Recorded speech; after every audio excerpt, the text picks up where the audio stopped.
What is up? We are back. This is the Leafs Convo for Oak Ridge Ford. I'm Norman James along with Mike Augello. It is April 26, 2020. Mr. A, it feels like forever since we last collabed for a podcast, and it really has been. How are you? Good morning, Norman. Yeah, it's been a while, and I mean that's reflective of the sort of lack of news that is going on in the hockey world right now. But things are starting to pick up, and I'm known as the president of the Pessimist Hockey Writers You are. Association, You are known and as that. I think I have reason for optimism based on the reports of the Wow. last week that we're going to see hockey, and we're going to see hockey probably at the time of the year that we normally are taking our vacations in July and August. And I think that's a good thing, but it's probably not going to be in front of large groups of fans. Everything's going to be flipped on its head, but that's okay. We are headed for better days. The one-time pessimist feeling optimistic about the days, weeks, and months to come.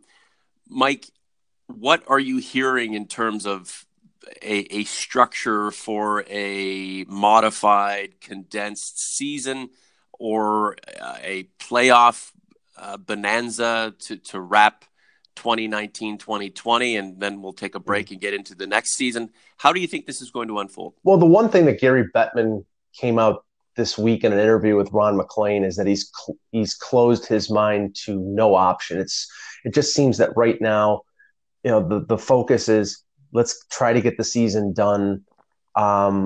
He's working with the Players Association, so he's working hand in hand with them, and they want to do things as safely and as carefully as possible. But the talk a couple weeks ago regarding neutral site places like North Dakota and Manchester, New Hampshire, that were sort of away from the effects of the pandemic, that seems to have fallen by the wayside because they realize that for this to work, you have to have sites that have an infrastructure, meaning hotels and practice facilities, and also that are pleasing to the eye when it comes to television broadcasts. So it has to be an NHL arena that's already got sight lines and things of that nature already planned out, which that makes a lot of sense. And if you saw, I think it was Frank Cervelli on TSN and Pierre LeBrun, and I know Kevin Allen did it for Hockey Buzz, talking about different venues of potential where the NHL would go.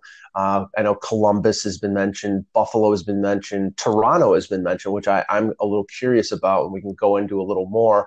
But they're basically planning on as many as 12 options to narrow that down to 4. And then have almost like an NCAA tournament type of setup where 4 teams in a playoff scenario will go to one particular city, play their best of 5 or best of 7 series, whatever they plan to do, and then move on, go to the next round, and then probably all go to one site to play the conference finals and the Stanley Cup finals. That's what seems to be the plan right now. And from the reporting of Larry Brooks yesterday, they're talking about possibly teams getting back together as soon as the middle of May, because these players have to practice for at least a few weeks to get back into game shape. So I think it's going to be fairly quick unless there is a dramatic setback, and all the numbers seem to be going down in most places in terms of the spread of COVID-19. But that can change, and we'll see. I'm curious as to why Toronto would be a risky pick. Are we trying to mitigate issue in a bigger market? Are we trying to limit travel from city to city to city, get everybody into one area, keep them quarantined, bring them into the rink? Why wouldn't Toronto be the option, considering it is the epicenter of the game? Wouldn't you just want to have everybody stay in their hotels, shuttle to the rink, go play? It's the best rink in the league, so just do it there. Yeah, and there are multiple facilities that you can use for sure. You could definitely use Coca-Cola Coliseum where the Marlies play. They broadcast on Leafs Nation Network or on TSN or Sportsnet when they're in the Calder Cup playoffs. You obviously use Scotiabank Arena. I think it was Frank Savarelli, who said you could even use the old Maple Leaf Gardens on Carlton Street, now the Mattamy Athletic Center, because fans, in terms of the seat, most of the seating was taken out, but it's for it's an NHL regulation rink, and it's got good ice, and you could do that as well. And then you have the Ford Performance Center with, I think, 5 rinks in terms of practice. So yeah, I mean, the infrastructure, and obviously there are plenty of hotels in the Toronto area. I think the thing is, if you've noticed the names of the other places that they've talked about, it's sort of off of the hockey beaten path. Columbus, Raleigh, and we know the GTA is a massive in terms of population. They seem to want to go to places that are not potential hotspots. And I don't know the pervasive nature of COVID-19 in the Toronto area. I've tried to follow it, but I don't know how it compares to other, like-sized municipalities like Los Angeles or Chicago. New York City is a thing of its own, and that's the thing. It's not New York State; it's the New York City area. Okay. Buffalo has not been hit that at all. Almost. I mean, there have been cases and there have been deaths, but it's like minuscule compared to downstate New York. And Buffalo hosted the World Junior a few years ago. They have 2 rinks within walking distance of each other, 3 hotels right in a city block right around the arena, another within a mile. So they would have the infrastructure. And one of the things I brought up to somebody I was talking to about this is, in Toronto, how in the hell do you keep the fans from congregating outside of Maple Leaf in Maple Leaf Square, or outside of the arena, with the Leafs playing a playoff game with no fans in there? The 20,000 people who are normally going to be in there are probably going to want to go someplace out in public. Yeah. And wow. and that has to be a concern. Then all of a sudden then basically you're talking about the Toronto Police Department having to cordon off areas where large groups of people will want to congregate and watch the game. That's a factor. So go to a place where no one's going to show up. Columbus, right. Columbus is an emerging hockey market. Raleigh, they have a Stanley Cup championship to their name, and you're going to have 7 or 8 people show up. So no matter where you go, you're going to draw a crowd, whether they should be there or not. So, Mike, at the end of the day, logistically, this is still something that takes a massive process that needs planning. The thing that's encouraging for us is that we are talking about it. The NHL is certainly not only bandying about ideas, but they have to have something on paper somewhere.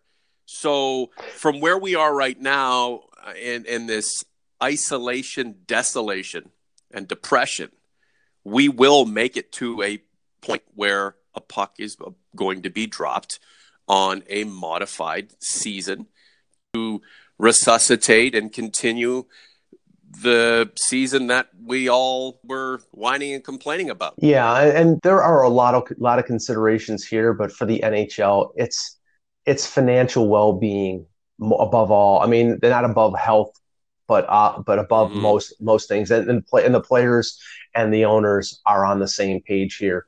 If you do not resume the regular season in some way, and you don't have a Stanley Cup playoff, that will cost the league.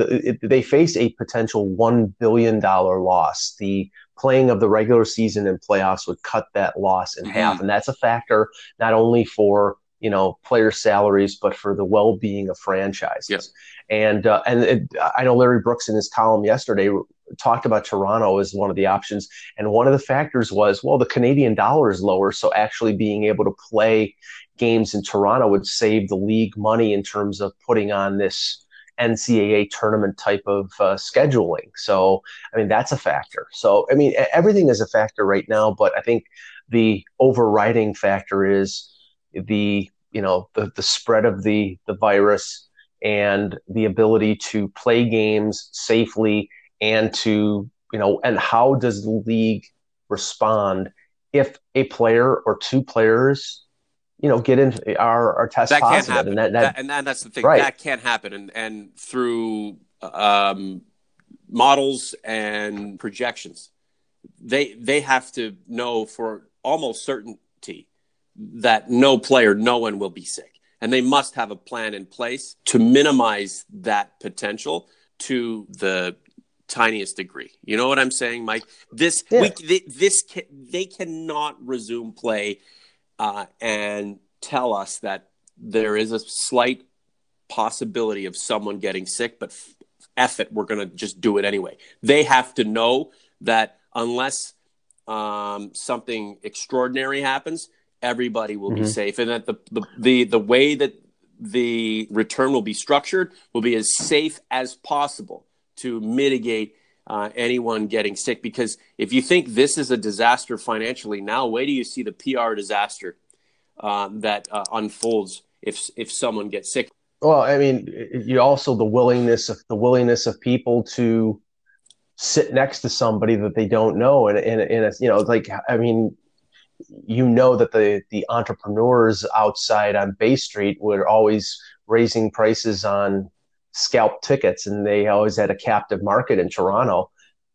At the very beginning, there's going to be a lot of fear and a lot of uncertainty about people going back to games, and that's the thing that the NHL has to worry about, is the long-term effects of this, not only in terms of like a new collective bargaining agreement or a new television contract in the US, but getting the fans to feel confident enough to come back into buildings. And that this could be a longer than just a hiccup of a year where they lose $1 billion. It could extend. And if right now, if we're talking strictly finance, they're talking about the salary cap staying flat next year, and the detrimental effect that'll have on a number of teams, including the Maple Leafs. Well, the cap could go down $10 or $11 million the following year if revenues don't bounce back or if people don't go to the games.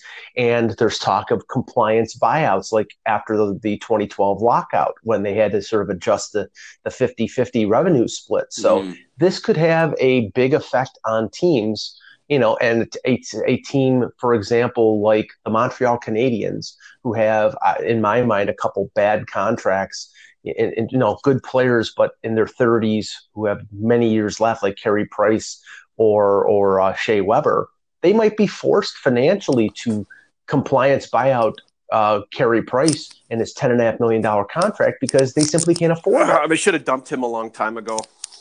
Anyway, that was a story for back then, and one that will probably rear its ugly head. I mean, I'm off the beaten path here, but what was the point of keeping that guy when they knew they had no chance of winning a Stanley Cup for us? I mean, I never would have signed him to that contract, but they saw that basically him by himself can make that team competitive. But the problem is, as he gets older, he's going to make them less and less competitive. They're like, they're trying to sort of reset in place with the cornerstones that they've had for a while, and that just doesn't work. You sort of have to bottom out like Toronto did, or like other teams did, and get high draft picks and do it that way. And part of that bottoming out process is jettisoning the veterans. But let's just say this. I think in terms of what is going to happen with a number of teams over the next couple of years, and obviously we focus on the Leafs, and we will focus on the Leafs in for future convos, is how this will affect their path going forward. And I mean, will they be able to afford to re-sign Morgan Riley in 2 years? Will they be able to afford signing Frederik Andersen next summer? I mean, those are the big questions, and those are key players. And the financial realities of this league is that that they may not have the money to do so. And if you look at their roster, they really don't have a contract that you would want to compliance buyout. You don't want to buy out Marner, Matthews, Nylander, Tavares. What are you going to buy out the $3.5 million of Alex Kerfoot's deal? He's $3.5 million is sort of a drop in the bucket. It really wouldn't affect in terms of your operating budget. It really wouldn't affect that much. And I think he's a good young player. So those are the questions. Other teams have players that I'm sure they want to get rid of. I don't think the Leafs have a player they really do want to get rid of. All in time, Mike. Let's get back on the ice or let's get a good plan in place, something that's safe, that everyone can feel comfortable with, get excited about. Let's get back on the ice in an abbreviated form. Let's encapsulate and put a top on this season that's gone awry, and look forward to better days ahead. Clearly, there's going to be some struggles, but we'll get through it. Society's gotten through a lot worse, Mike, and we will get through this. Let's not wait too long until we return. Mike, what do you say, a week or so? And then just for the OGs and the converts, just so you understand, once we get back to business, the hockey world, the Leafs Convo will be back in business as good as before, or most likely better. You have that assurance from Mike and myself. Right now, everybody's dealing with other things, but the Leafs Convo will live on. Mike, talk to you soon, buddy. Thanks, Norm.